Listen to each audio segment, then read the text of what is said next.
Jika kita menaruh biji stroberi langsung di tanah, apa yang akan terjadi jika hanya disiram tanpa diberi pupuk? Setelah menunggu selama 6 hari, tunas muda dengan malasnya muncul ke permukaan. Sekitar hari ke-12, daun jarum pertama pun tak sabar untuk keluar, diikuti dengan munculnya lebih banyak daun secara eksplosif. Stroberi adalah tanaman herba tahunan yang biasanya dapat tumbuh setinggi 30 cm. Tanaman ini memiliki adaptasi yang cukup baik dan dapat tumbuh di berbagai jenis tanah, tetapi sensitif terhadap suhu rendah atau tinggi. Pada hari ke-60 setelah penanaman, stroberi mulai berbunga, dan pada saat ini perlu dilakukan penyerbukan secara manual agar buah stroberi dapat terbentuk. Melalui kaca pembesar di sudut kanan atas, kita dapat melihat bahwa setelah penyerbukan, sebuah buah kecil mulai tumbuh. Namun, terlalu banyak buah yang terbentuk menyebabkan batangnya tidak mampu menahan berat dan tumbuh melengkung ke bawah. 20 hari setelah penyerbukan yang berhasil, beberapa stroberi mulai berubah merah dan matang, tetapi ukurannya sangat kecil. Ternyata, tanpa dukungan nutrisi yang diperlukan, tanaman stroberi hanya tumbuh seadanya, dan hasil buahnya pun sangat sedikit. Jadi, jika orang biasa ingin menanam stroberi yang lezat di rumah, bagaimana cara merawatnya? Jika Anda tidak memiliki pot, Anda bisa menggunakan botol plastik besar. Belah botol tersebut menjadi 2 bagian. Pertama, tandai bagian samping botol plastik yang bawah dengan spidol berbentuk panjang, lalu potong bagian yang ditandai dengan gunting. Untuk bagian atas botol, perlu dibuat lubang di sekelilingnya dengan solder agar dapat mengalirkan air. Tambahkan juga seutas kain di bagian tutup botol. Apakah Anda masih bingung?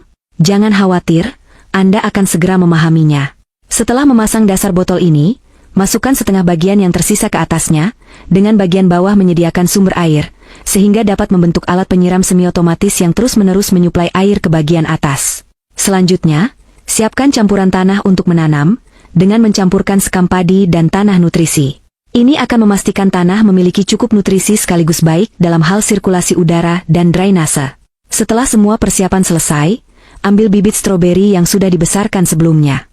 Jika tidak ada, Anda bisa membeli satu pot yang biasanya hanya menanam 1 biji.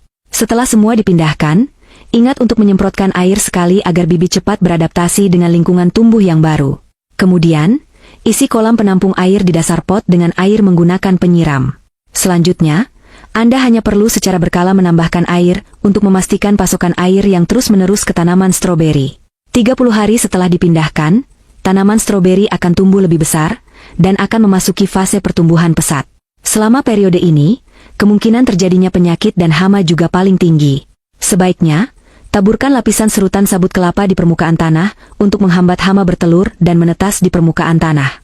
Pada hari ke-60, saatnya memasuki masa berbunga stroberi, beberapa yang tumbuh lebih cepat bahkan sudah mulai berbunga. Untuk meningkatkan hasil dan rasa manis stroberi, Anda bisa menghancurkan vitamin dan mencampurnya menjadi larutan air, lalu tambahkan ke dasar botol. Sebelum buah matang, berikan pupuk sekali lagi.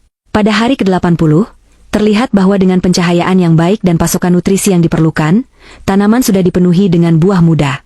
Kemudian, pada hari 100 setelah penanaman, sudah banyak stroberi merah yang tergantung. Stroberi biasanya dipanen mulai musim semi, dan jika dirawat dengan baik, bisa dipanen beberapa kali dalam periode ini. Jadi, bagi teman-teman yang sudah belajar, ayo coba tanam stroberi sekarang. Ini adalah waktu terbaik untuk menanam stroberi.